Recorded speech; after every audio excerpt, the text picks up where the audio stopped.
Hello everybody! One of the most common requests I get on this channel, and any other social media platform for that matter, is how to hair. How to draw hair, but more commonly, how to shade hair. Mother, I require the hair shading tutorial. Don't worry little beans, I've got one piping hot tutorial right here for you.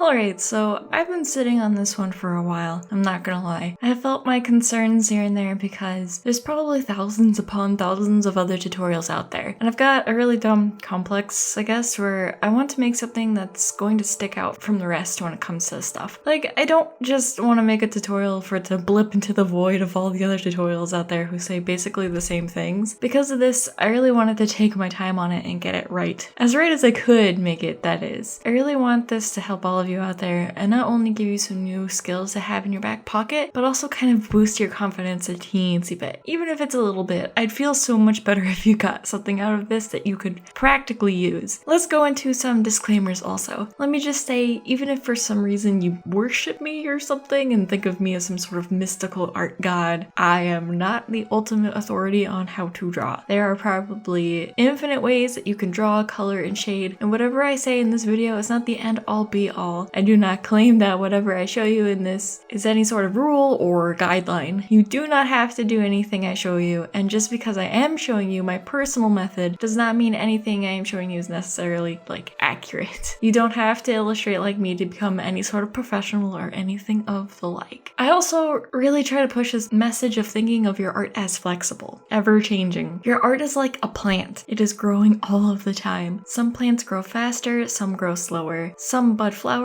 some are still seeds.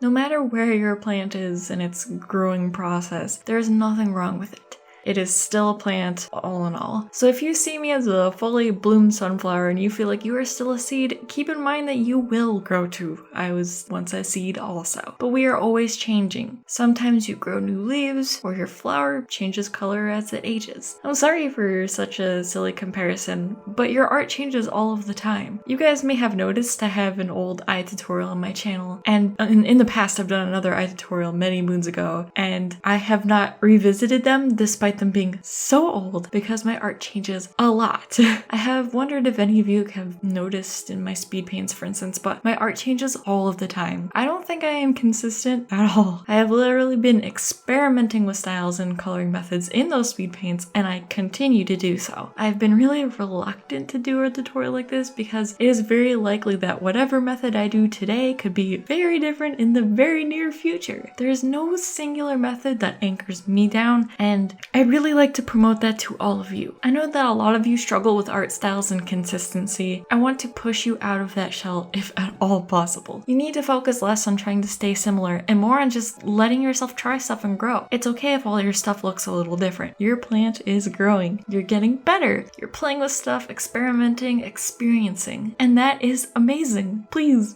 keep doing that. Also, this is a tutorial meant for like anime or furry or cartoonish kinds of styles, and if you're going for something like realistic or even semi-realistic in terms of your coloring style, you might have to shimmy onto a different tutorial because this video might not be as helpful as you may need. Alright, precious beans, let's learn how to hair sketch. So you have yourself a drawing. It looks like dookie and you hate it. Let's fix that from the very beginning, the sketch. Sketches are the rough draft of your artistic shenanigans, so don't be afraid to play with whatever you need for as much as you want to. If you need to redraw stuff, if it looks messy, don't sweat it. So when you go to sketch your hair, I'm going to say something right off the bat. Learn to draw your heads first.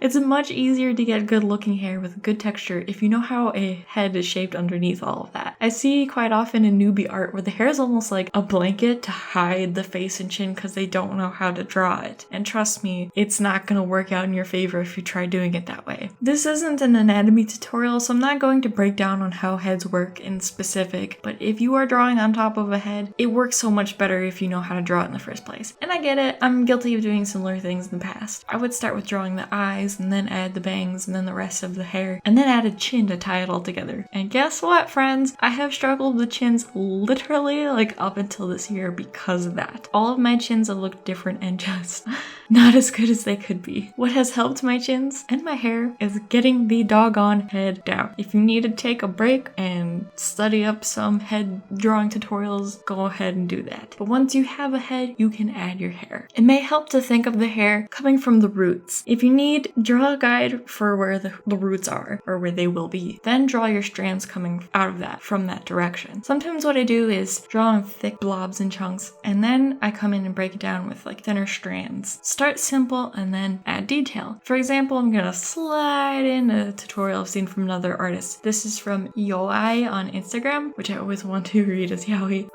They start with like the generic shape that they're going for first, and they come in and add more pieces or flyaways or what have you. That's something you could do as well. Think of each piece as a 3D object. It's not a blanket, it's not a curtain.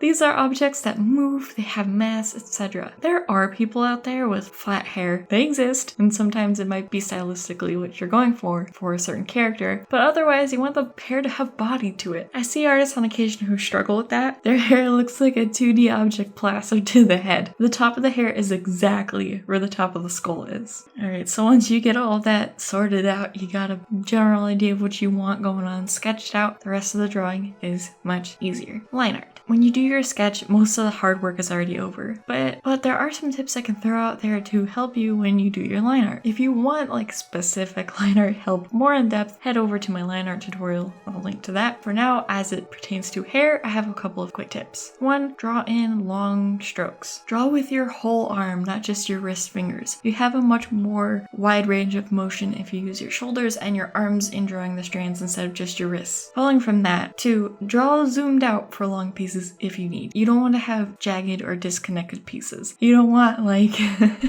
human hair to have the consistency of fur if that's not what you're trying to do. So think in, pieces of hair, one strand. Strands aren't like jagged or sketchy or furry.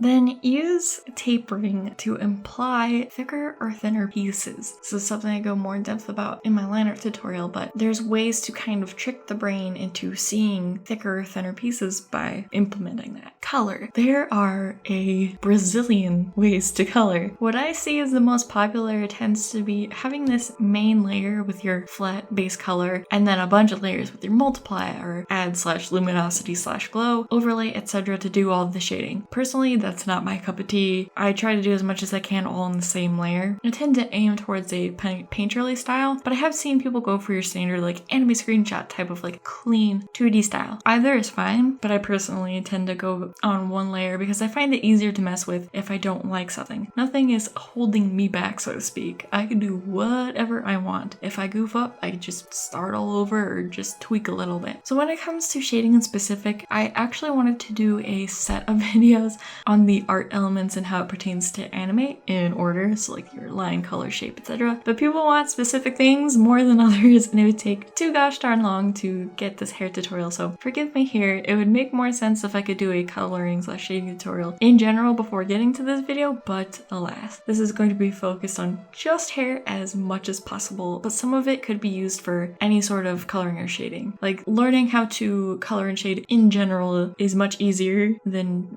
specific pieces at a time, if that makes sense. When you start your shading, think of your hair again as a 3D object. Consider your light sources. This is your own world you're creating, so there's no strict rules that apply here. You can put your light source wherever you want it, you can create the shapes that you want, and therefore you can shade within this world you create. For the example I'm using in this video, I have the main light source as the sun setting in the distance behind this character. I want a soft looking image, the balance of cool and warm tones. Her hair has mass. It is a physical object. There are rounded out parts that are closer to the light source and bent in places further away from said light source. The tops of her hair that are closer to said light source I will highlight, usually with a warm toned color. Since her hair is purple, in this instance I use pinks or yellows. To create that curve in her hair, I shade beneath and above the lighter parts. I use blue or darker purple. A lot of people think shading as lighter and darker, but I personally like to think in colors, I suppose. I use blue for parts that are shaded, but you might notice that it's not necessarily darker than the main purple that you use. So I blob that in and blend it out, and it kind of tricks your brain into seeing a shadow. And then of course I went in with a darker purple to imply more shade in certain areas. And as I mentioned, I just blob in colors. Sloppy, yes, but there is a method to my madness. I blend it out. Usually I might treat the whole object as one flat area and then go in and work with more additional shade. For instance, in this one, I gave her kind of the same sort of shading all over, sort of equivalently, while still trying to keep in mind the sun behind her, but not all parts necessarily need to be equal like that. Since I have the basic shape that I want, making her hair look more 3D instead of 2D pieces, I want to add more so she looks more dynamic and true to the scene that I'm creating. To do that in this specific instance, I made a new layer and I set it to multiply with a very light cool toned color and blobbed it over sections that I feel would more than likely have more shade than the rest of the image. I also transparently locked that layer and went in with a darker warm tone color, like a purple color, and added it to sections to make it look more dynamic, like certain sections are even darker. And then again, I blurred it. Yeehaw. Then I did a similar thing with lighter colors, as I feel the drawing can use more, but also the character I'm doing fan art of in this one has lighter hair than what I have here. It looks too dark to me, so I brighten it up with pinks and purples and spots that I feel need it, maintaining the 3D look and keeping the light source in mind still. And yet again, I blur that sucker out. At this point in the drawing, I have colors that work for me, but it's just this perpetual blob of gradients and such, and doesn't really look like hair quite yet, so I'll go in and I add more details. With more sharper, smaller brushes, I will go in places I feel need more shading or highlights. I work with smaller details, and if I feel something is too dark, I will lighten. If it's too light, I will darken. But one thing I want to point out is I keep the shading simple. Overshading could look messy and make you mad, and you don't want to sit there and just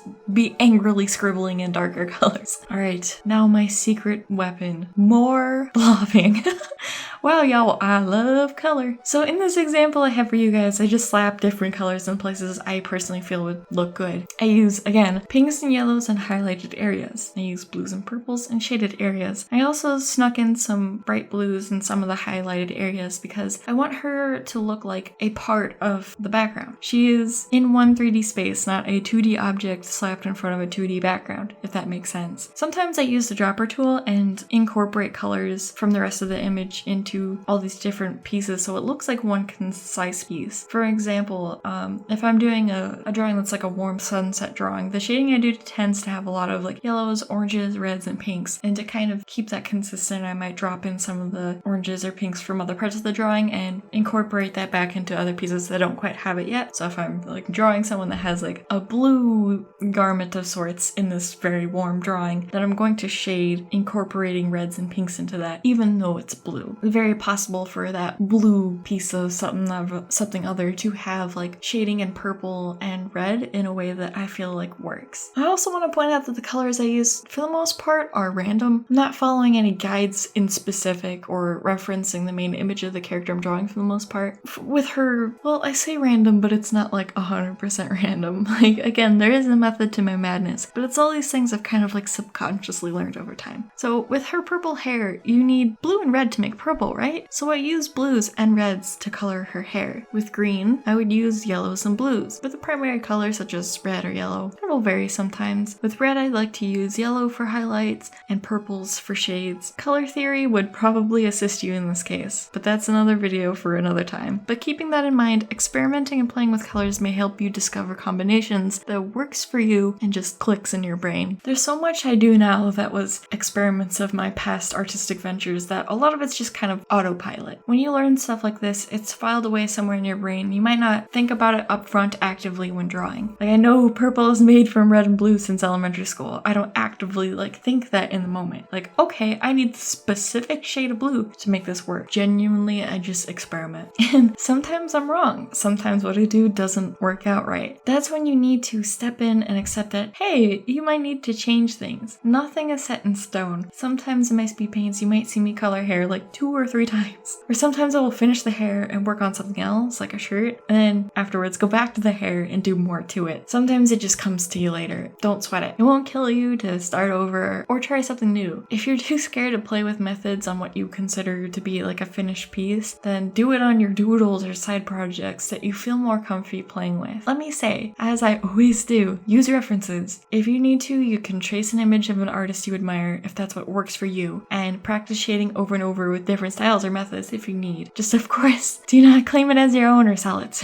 I know a lot of us want to post everything we make, and we love gratification, but not everything needs to be posted, guys. Not everything you draw needs the likes or the reposts. Let me attest for this, as most of my drawings you probably see me do in speed paints up until now are not like formally posted online. I'm working on posting some of them over time, but a lot of them you won't find because I don't need an audience all the time. I enjoy drawing whether or not someone is out there looking at it. I create art for me, and sometimes I do create art for others, such as like projects semi-sell or commissions, but I do not let that tug me away from creating with the same experimental fun that I always do. Alright, bonus round, y'all. Sometimes artists incorporate interesting things into their drawings. Like sometimes artists will use interesting shapes in their hair as like highlights. There's plenty of various methods for all of these, but let me feature a handful so you guys get some ideas. So sometimes I see artists do this, and I've done it a couple of times myself, where they'll make highlights in interesting shapes or colors. This could be a highlight that's a rainbow, or highlights that are in shapes like diamonds or flowers. You can use shapes or textures that are outside the ordinary, and do not be afraid to play around. Some artists like use like screen tones or like textures like lines or dots or what have you. Also, lots of artists add in flyaways on top of your drawing afterwards. I do that sometimes, and you could do that also. Okay, that's not a lot, but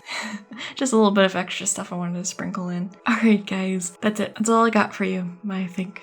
This was hecka requested, and I know it probs won't do as well as my other videos, so if you do me the honor of liking and sharing this, that would be giga appreciated. And definitely join our Discord server and show us what you make after watching this tutorial. That'd be hype as hecky. And if you learned something new from this and try it out on your art and post it online, tag me in it so I can see. I would really love to see what you guys can do. If you want more in-depth tutorials or art coaching, head over to patreon.com/Yukibunns for more goodies. And as always, give me your questions, comments, concerns below. Video topics in the future are also more than welcome. Let me know. Catch you in the next one, guys. Bye!